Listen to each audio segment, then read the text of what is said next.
अगर आप लोग हमारे चैनल पर नए हैं तो प्लीज़ चैनल को सब्सक्राइब करो और ऐसे कार्टून की वीडियो देखने के लिए बेल आइकन को ऑन करो। सुबह 5 बजे खाने वाले 50 बनाने वाली 2 देवरानी जेठानी। कितनी ठंड पड़ रही है। ये कहाँ फंस गए हम। इतना सारा खाना हम दोनों को अकेले बनाना पड़ रहा है।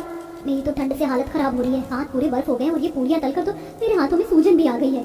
घर के बाहर टेंट देखकर और इतने बड़ी आग की भट्टी पर इतनी बड़ी बड़ी कढ़ाइयों में खाना बनता देखकर लगता है कि घर में कोई दावत है। लेकिन ये दावत का खाना ये 2 बहुएं क्यों बना रही थी? इसे कोई हलवाई वाला भी तो बना सकता था। आखिर ये दोनों बहू ठंड में इतनी परेशान होकर इतना सारा खाना अकेले ही क्यों बना रही थी? आइए जानने के लिए कहानी में थोड़ा पीछे चलते हैं।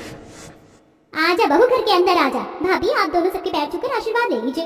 अरे शादी देख ली तो अपने घर चले जाना चाहिए था इन सबको। यहाँ इतने लोगों का पैर छूकर मेरी तो कमर ही टूट गई। हाय मेरी कमर। अरे बहू क्या हुआ? तू ठीक तो है ना? क्या हुआ तेरी कमर को? अरे होना क्या था, सास ससुर की जगह पूरे गांव वालों के पैर छूने पड़ेंगे तो जेठानी जी की कमर ही टूटेगी ना। कुछ नहीं माँ जी, बस थोड़ी सी कमर में लचक आ गई।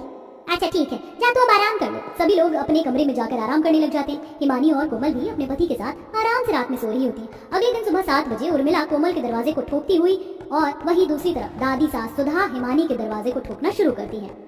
सुबह के 7 बज गए और दोनों बहू घोड़े बेच के सो रही हैं। अरे उठो तुम दोनों, सोते ही रहोगी क्या बहू? अब दोनों ही बहू अपनी आंखों को मसलती हुई दरवाजे को खोलती है। समय का जरा भी तगाजा है बहू? सुबह के 7 बज गए हैं और तू अब तक घोड़े बेच कर सो रही है। हम लोगों के नाश्ते का क्या होगा? जी माँ जी, मैं अभी बना देती हूँ। कुछ देर बाद कोमल और हिमानी रसोई में आती है और अपनी पहली रसोई का खाना बनाना शुरू करती है।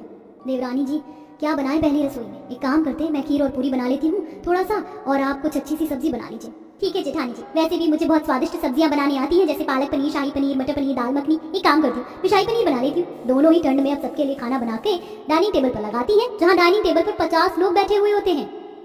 जेठानी जी ये लोग अभी तक गए नहीं। मुझे तो लगा घर में सिर्फ सास ससुर है और खाना भी उसी अकॉर्डिंग बनाया है मैंने। अरे बहू, ये इतना सा खाना कौन कौन खाएगा? इसे तो सिर्फ मैं और तेरे ससुर ही बैठ कर चट कर जाएंगे। क्या भाभी, एक तो आपने इतनी लेट से नाश्ता बनाया हम लोगों का, वो भी इतना कम। इतने से कुछ नहीं होगा बहू रानी, जहाँ हम सबके लिए दोबारा से कुछ और बना ले और इस बार थोड़ा ज्यादा बनाना। चल बहू रसोई में, मैं तुझे बताती हूँ कि हमारे घर में कितने लोग का खाना बनता है और कितने बजे तक बनाया जाता है और कितने बजे तक खाया जाता है। उर्मिला अपनी दोनों देवरानी जेठानी को लेकर रसोई में आती है। इन सारी अलमारी में सारा राशन पड़ा हुआ है, ना तो राशन की कमी है ना सब्जी की। घर में खाने वाले 50 लोग हैं। और हाँ बहू, आज तो तुम उठ गई सुबह 7 बजे, लेकिन मैं तुम्हें बता दूं कि तुम्हारे ससुराल में सभी लोग सुबह 5 बजे उठकर नाश्ता करते हैं, तो कल से 3 बजे उठकर सबके लिए खाना बनाना शुरू कर देना। पर माँ जी, इतनी ठंड में हम दोनों अकेले इतना सारा खाना कैसे बनाएंगे? और सुबह 3 बजे तो बहुत ठंड होती है। अगर कोई हमारी मदद कर देता या कोई नौकर रख लेते तो ठीक रहता। अरे नौकर कहाँ से रख ले? इतनी कमाई नहीं है मेरे बेटों की जो मैं घर में नौकर रखूं। तुम दोनों बहू हो तो आज से तुम दोनों ही 50 जनों का खाना बनाओगी, वो भी सुबह 5 बजे तक। उर्मिला इतना बोलकर वहां से चली जाती है। हिमानी और कोमल 50 जनों का खाना बनाने में जुट जाती है। हिमानी एक तरफ 50 जनों की रोटियों का आटा गूंथ रही होती है, वहीं दूसरी तरफ कोमल बहुत सारी सब्जियों को कट कर रही होती है। देवरानी जी, मैंने लाइफ में आज तक इतना आटा नहीं गूंथा और यहाँ मुझे इन 50 लोगों का आटा गूंथना पड़ रहा है। अब जैसे तैसे करके ठंड में कोमल और हिमानी घर के पूरे 50 सदस्यों का खाना बनाकर डाइनिंग टेबल पर रखते हैं। सभी लोग खाना खाते हैं और खाने की बहुत तारीफ करते हैं। बहू, तुमने तो खाना बहुत स्वादिष्ट बनाया है। ये लो, ये नेक रख लो, तुम्हारी पहली रसोई का। मुकुल अपनी दोनों बहू को उनकी पहली रसोई का नेक देता है। कुछ देर बाद जेठानी देवरानी मिलकर रसोई में बहुत सारे बर्तनों को धो रही होती है।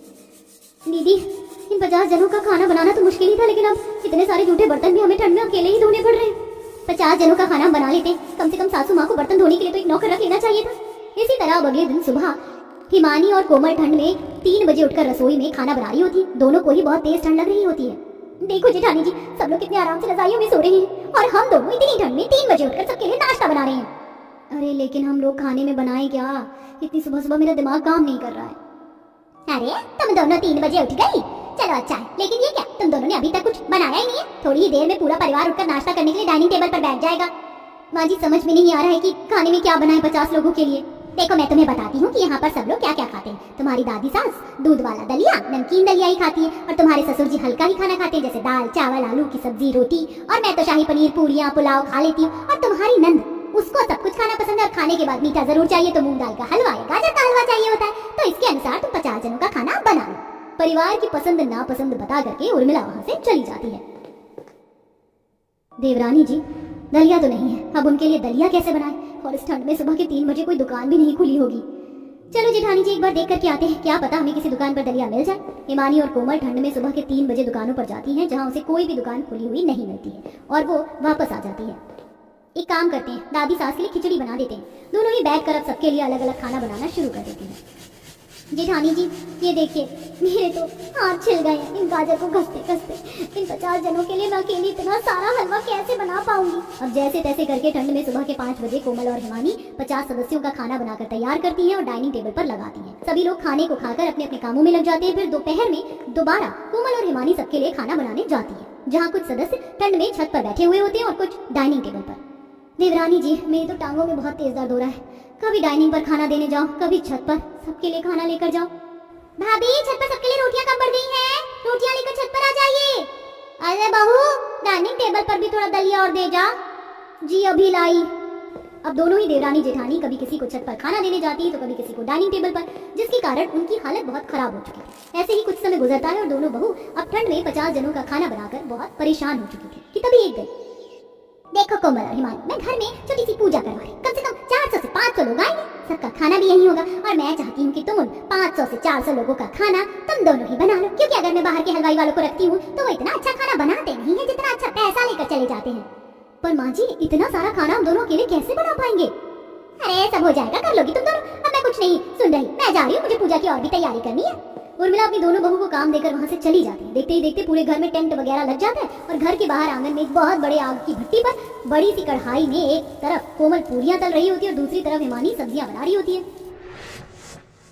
ये कहाँ फंस गया जेठानी जी हम लोग? सभी लोग पूजा को एंजॉय कर रहे हैं और हम इस ठंड में सबके लिए दावत का खाना बना रहे हैं। कोमल और हिमानी ठंड से कांपते हुए खाना बना ही रही होती है कि देखते ही देखते वहाँ पर आग लग जाती है और दोनों चिल्लाकर वहाँ से भागती है। कोमल और हिमानी के चिल्लाने की आवाज सुन के सारे रिश्तेदार घर के बाहर इकट्ठा हो जाते हैं। अरे बहू तुम दोनों यहाँ पर क्या कर रही हो? तुम ठीक तो हो ना? तुम्हें कहीं लगी तो नहीं?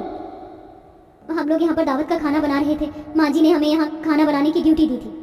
उर्मिला तेरा दिमाग खराब है क्या? तुझे अंदाजा भी है कि आग की भट्टी में से आग की लौ कितनी तेज निकलती है? अगर आज तेरी बहू इसमें जल जाती तो तू क्या करती? तू हलवाई वाला भी तो रख सकती थी ना। कंजूसी की भी हद होती है उर्मिला। मुझे माफ कर दो, मुझसे गलती हो गई। चंद पैसे बचाने के लिए मैंने अपनी बहू को आग की भट्टी में दावत का खाना बनाने को बोल दिया।